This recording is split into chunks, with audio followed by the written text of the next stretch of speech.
L'existence de l'orgue est attestée depuis l'Antiquité.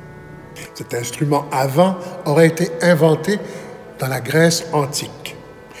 Il aurait été d'abord utilisé pour accompagner des pièces de théâtre et ensuite dans les amphithéâtres et les palais de l'Empire romain pour des cérémonies officielles. Il n'a cessé de se perfectionner depuis et de se diversifier tant sur le plan technique que musical. Pensez aux orgues qui accompagnent encore les joutes de hockey dans les arénas sportifs. D'abord, l'introduction de l'orgue dans les églises est devenue importante en lien avec la diffusion de la polyphonie à 4 parties, c'est-à-dire la combinaison de diverses mélodies, qui s'est rapidement imposée dans notre musique liturgique catholique.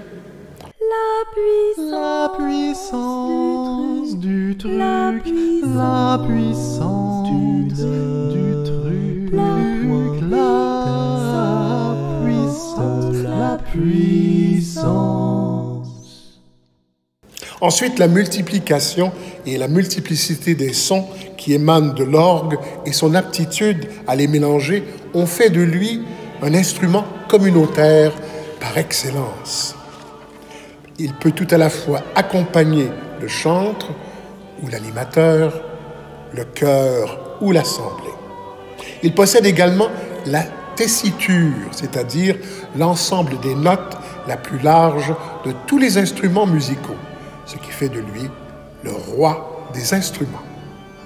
C'est donc un instrument total que l'on peut aisément comparer à un orchestre symphonique, car on peut tout jouer sur un orgue.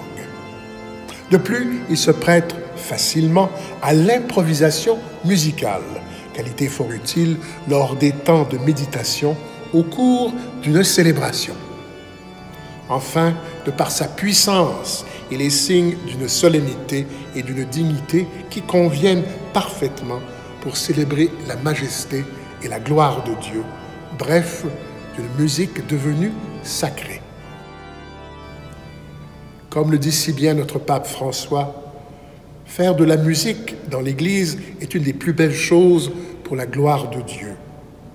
C'est un privilège, un cadeau de Dieu pour exprimer un art musical et participer à la réalisation des mystères divins.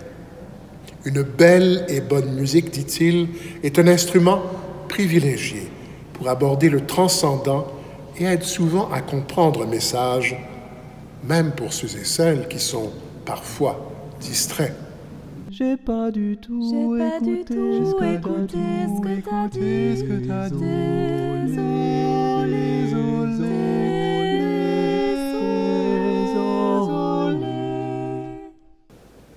Dans ces conditions, on comprend mieux que la chrétienté occidentale ait adopté l'orgue dans les églises dès le XIIIe siècle, après son entrée dans les monastères au XIe siècle.